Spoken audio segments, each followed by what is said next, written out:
This morning, I'm going to preach a specifically theological homily. Now, all homilies are, or at least they're supposed to be theological.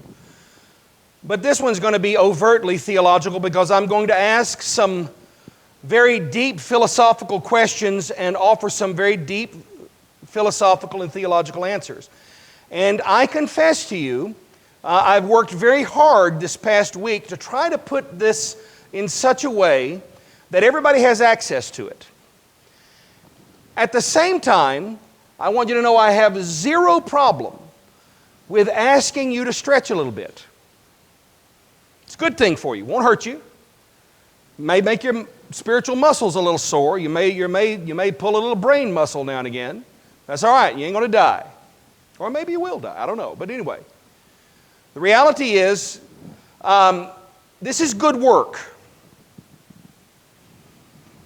And I wanted to begin by asking you this question. And this is a question that every religion and every philosophy tries to answer. The question is this: can you know God?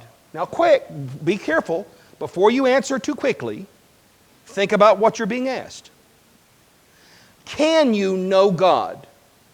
What I'm asking you is this. You have a birthday. You're going to have a death day. You have a short period of time in this life. Just by way of comparison, they did this great video recently of this university that did a study trying to map the universe. You know that we're in a universe, right? And turns out there's bunches of other universes as well.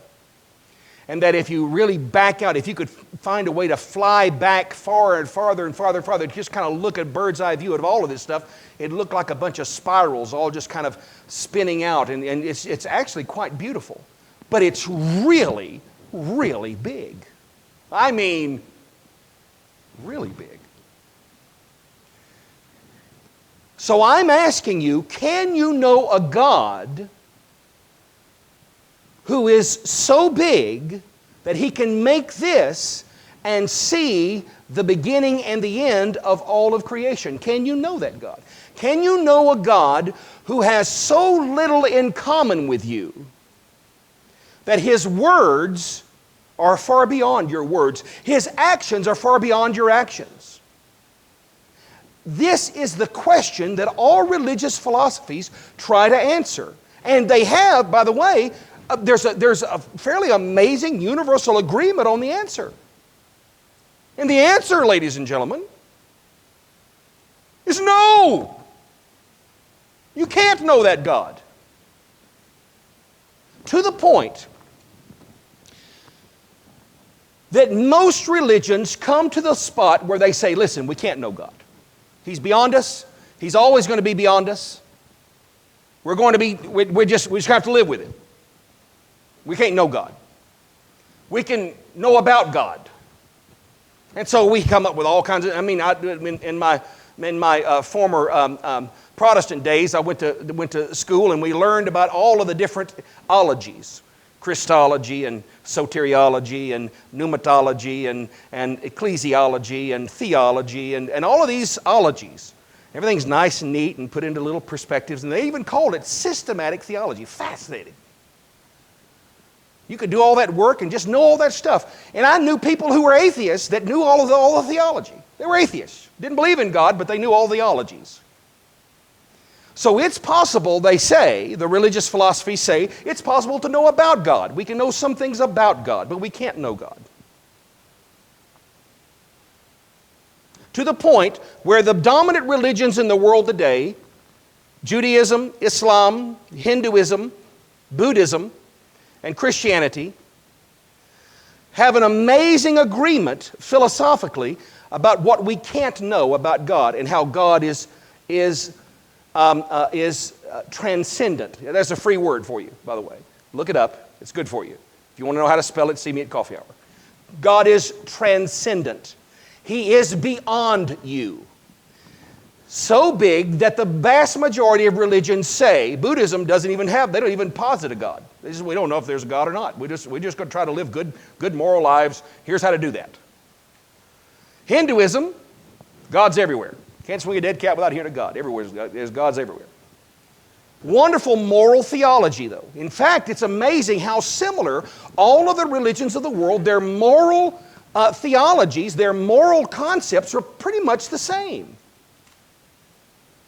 Islam says God is far beyond you. He's always beyond you. Therefore, the only thing you can do is submit. You submit to God. God is really big, we're really small. You just do what He tells you. If you don't do what He tells you, you're getting rubbed out.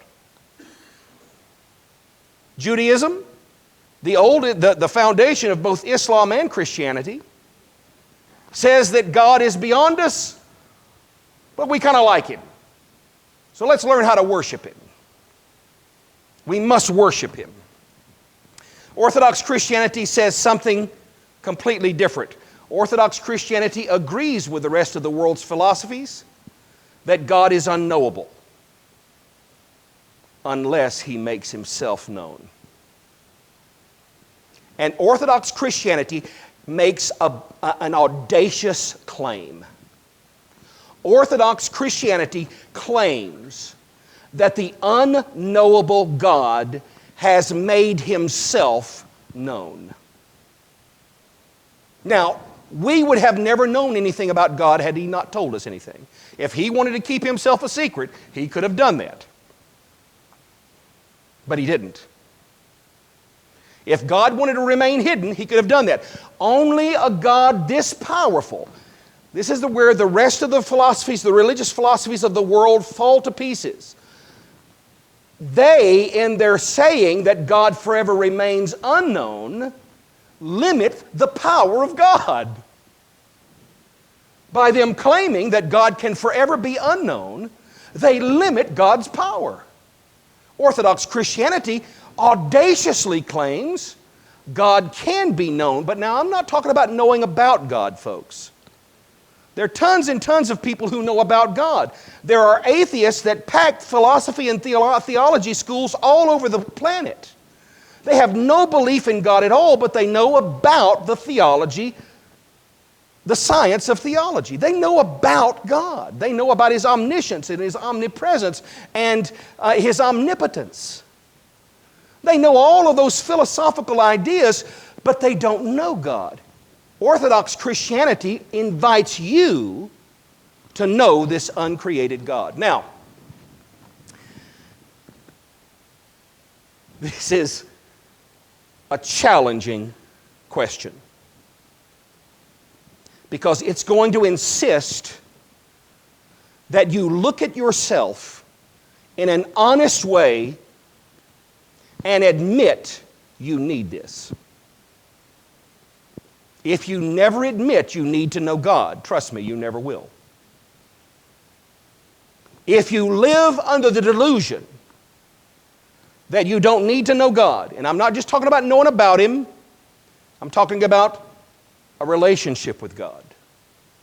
If you live your life under the foolish delusion that you do not need to know God, trust me, you won't. But the Orthodox Christian faith exists. In fact, we've had some fights about this throughout the centuries. The fellow we're remembering today, St. Gregory of Palamas, said, you can know God in an intimate, loving communion. In fact, St. Anthony the Great said, I no longer fear God. I love Him, and perfect love casts out fear. Well, that certainly challenges the notion that fearing God is the only way. Fearing God may be the beginning of wisdom, but it's not the end. St. Gregory of Palamas had a fight with some folks who were fussing about some monks who were saying that they saw the uncreated light.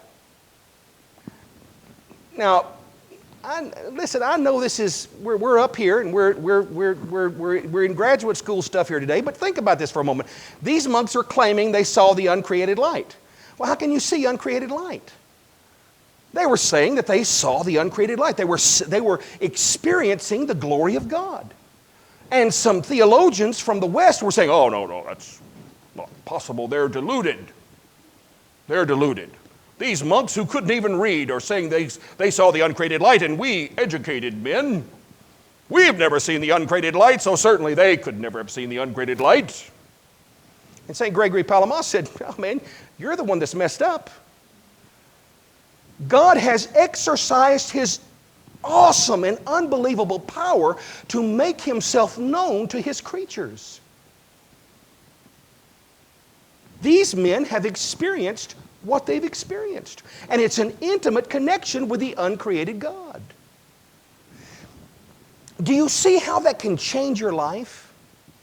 Because if you have an intimate connection with God, knowing God, by the way, I love this. Yesterday I was in Macon, Georgia, giving a presentation at Holy Cross Parish.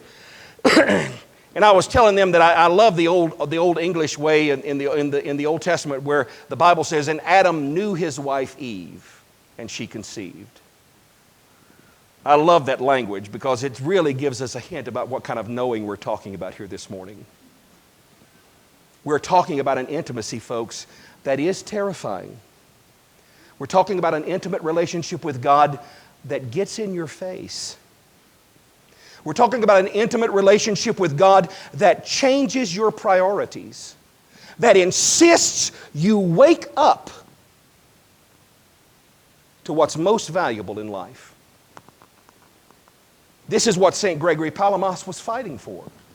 And this is what our church celebrates today on this second Sunday of Great Lent. The fact that Orthodox Christianity offers you the pathway of life of knowing God. Now, you can play on the edges of this all you want. You can play around with it now and again and just kind of touch it now and again. Because listen, I know this is fire. I know this is going to change your priorities. I'm telling you, folks, this is going to change you from a Sunday-only Orthodox to an actual practicing daily Orthodox. If you do this, this is going to mess up your life. So fair warning. I never will forget I had a young man who was interested in Orthodoxy.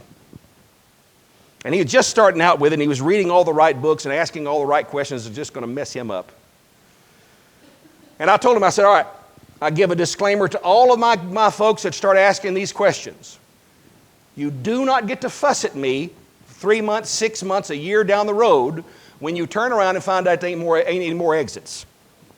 You don't get to fuss at me. When it gets to the point where you can't do nothing else, it's what you got to do.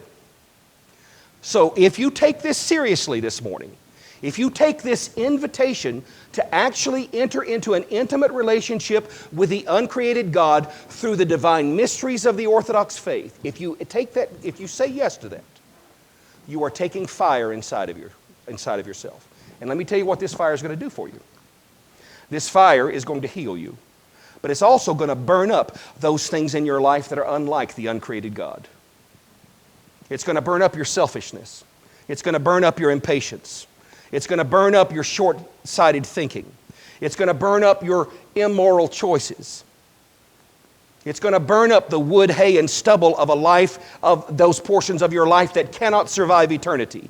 And it's going to purify those parts of your life that are meant to be eternal. Now, the only question to be answered this morning is that what you want? Because you're going to live forever. That's a settled issue. Jesus Christ has destroyed death. We Orthodox are convinced mortality is no longer a problem. You're going to live forever. I'm looking at a group of people that I will know 10 million years from now.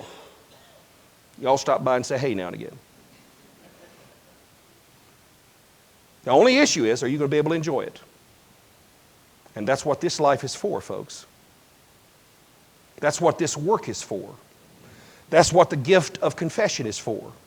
That's what the gift of fasting is for. The gift of prayer. The gift of worship. All of these are to reorient your life so that you can answer the question, can you know God? Yes.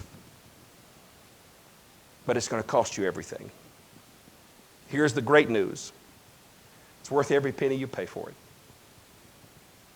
Because in the end, I'm not going to sing it. I'm not going to sing it. The 50s song, to know him, is to love him. And I do, and I do, and I do. This is the invitation, folks. Stuffed shirt religion is for boring people, not interested. but a vibrant, dynamic, dare I even suggest dangerous faith of orthodoxy. It's going to turn your world upside down.